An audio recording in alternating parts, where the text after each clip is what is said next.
Hey everyone!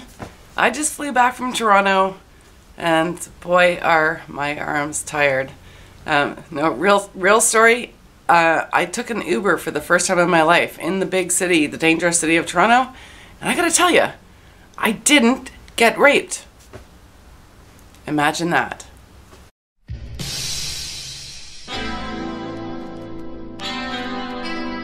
Hi, I'm Diana Davison. Now, for people who watch my channel normally, they'll know why I was in Toronto. I'm going to talk about that a little bit later. Some really great things happened, and I do have some stuff to report on that.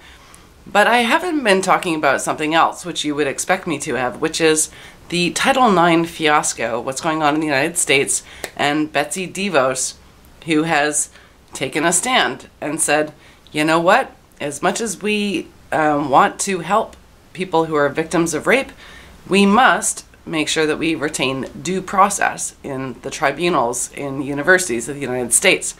So for Canadians, in the United States, university tribunals are called Title IXs.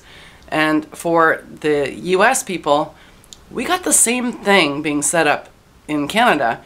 And this is why it's kind of strange I haven't been talking about it, because I personally attended one of these tribunals as a support person. And I can tell you that the model in Canada is based exactly on what has been set up in the States with the really increasingly strict #believe system of Title IX tribunals after the so-called Dear Colleague letter. So Betsy DeVos is making a stunning and brave move to say, you know what, this isn't okay. Now, I want to look at why, because, you know, there's the potential that Betsy DeVos is just a really stunning and brave person who isn't afraid of politically correct activists, social justice warriors, and so on. But I do want to give a little bit of credit here. I think that the reason why she's got an avenue to do this is because of a book called The Campus Rape Frenzy by Casey Johnson and Stuart, oh, I'm going to forget his name. Anyways, I'll put an image right now on the screen of this book. It's fabulous. This book came out, and about a third of the book is footnotes. And this was an incredibly researched, incredibly well-presented book. And it is, it documents not just cases of, you know, false accusations and wrongfully convicted under this tribunal system, and their lawsuits, which are increasingly successful, right? So we've got that push going on as well.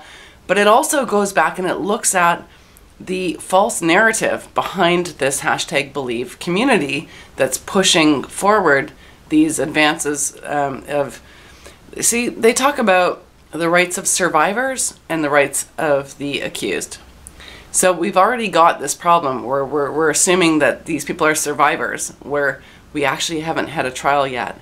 And you can go read the book. I suggest everybody read that book because it's incredibly well researched and well presented.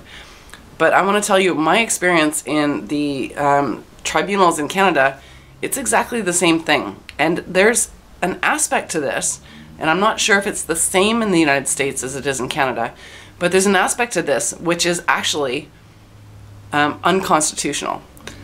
In the case that I helped with, this young man had to give a complete written statement in response to allegations which he wasn't completely advised of the full allegations. There was no real disclosure like you would get in a criminal trial. And it is a criminal accusation. It's an indictable offense, potentially. They can go summary or indictable, but, you know, more and more going indictable. So a very serious charge in, you know, outside of the normal police and court process. Had to give a full written statement, and he also, 45 minutes into a verbal statement, an inquiry, where he's being told what was said about him, but never actually gets to be in the room to hear his accuser and get the actual wording of the accusation. 45 minutes into this, what ended up being 3.5 hour long conversation, which I do have a recording of, he is then informed that everything that he has written and said to them can be subpoenaed by police. So we have this thing called the right to silence, right? Miranda rights. And if he was being charged properly for a criminal offense through the police, he would be informed of these things. In this case, all somebody has to do, and a lot of the time I actually don't want to tell feminists what they can do with this if they're really clever, because I don't want them to do it. But in this case, I actually don't care, because it has to be exposed and stopped. So right now, anybody in university who wants to accuse somebody of sexual assault can go through the university first, compel their speech, because this poor kid now has to protect their future, their education, so they're compelled to make a statement, and then they can go to the police, and the police can subpoena that and bypass their rights. And then the complainant now knows what their version of events are, and they can go to criminal court, get the guy thrown in jail, and base that all around what they know the evidence is. Because in these written statements, they also submit what they have on text messages, on emails, whatever it is they would present in a criminal case. So they're basically getting the defense case disclosure, which is for very good reasons. They don't have to disclose it to Crown and to the complainant until they get to trial, so they can surprise liars with the evidence they have to rebut. All of that gone by simply using the university tribunals. So down in the States, Betsy DeVos, congratulations. I'm glad somebody's sane down there finally, and I hope she sticks to it, because there's a lot of pressure for her to back off of these corrections she's making to the Title IX problems.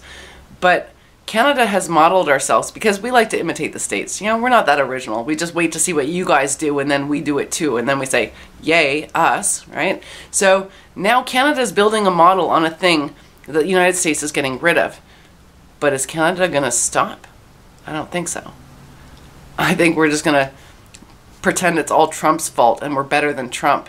And so we're just going to take up the hideous system that the United States is finally correcting. And it's not just because of that book. It's also because of Laura Kipnis, who was Title IX herself, for writing an article saying that this is an hysteria that's going on. This is like that students and teachers have sex and things like this. She became a support person, wrote a book about that experience. I know what she was through. I actually went to see her at a lecture, and I was just like, yeah, same thing up here. And everybody in that lecture at Simon Fraser University, it was full of people who were composing these, who were creating the policies in Canada for our own sexual assault things, lied to her. And then I finally stand up and go, yeah, no, they're all lying. I was there, and what's coming is worse. What's coming is worse than what I've experienced. And I've actually got an audio recording of it, so I can prove what I'm telling you is true. It is horrendous, and also it's a violation of charter rights. It's absolutely insane to have universities acting like a judge and jury in a criminal trial. It's insane. And then all of that information handed over destroys the actual criminal trial. People are going to go to jail, right? And here's my thing. When we know something's bad, everyone goes, oh, well, let's wait and see what happens. And then once a bunch of innocent people go to jail, then we'll address it then at that point. You know what? That's too fucking late, right? Oh, some innocent people. No, these aren't words. These are people. These are people who are human beings with real lives, innocent people going to jail, and I'm not going to wait until they're in jail already before we have conversations about why they shouldn't be going there and what's wrong with our system. So anyways, I had a great trip to Toronto, lots of good stuff to report from that, lots of lawyers that I've spoken to who are very excited and just as passionate as I am. So keep watching, and I will catch you up to date. Betsy DeVos, don't listen to the insane people. Do something good. Be on the right side of fucking history. Well done so far.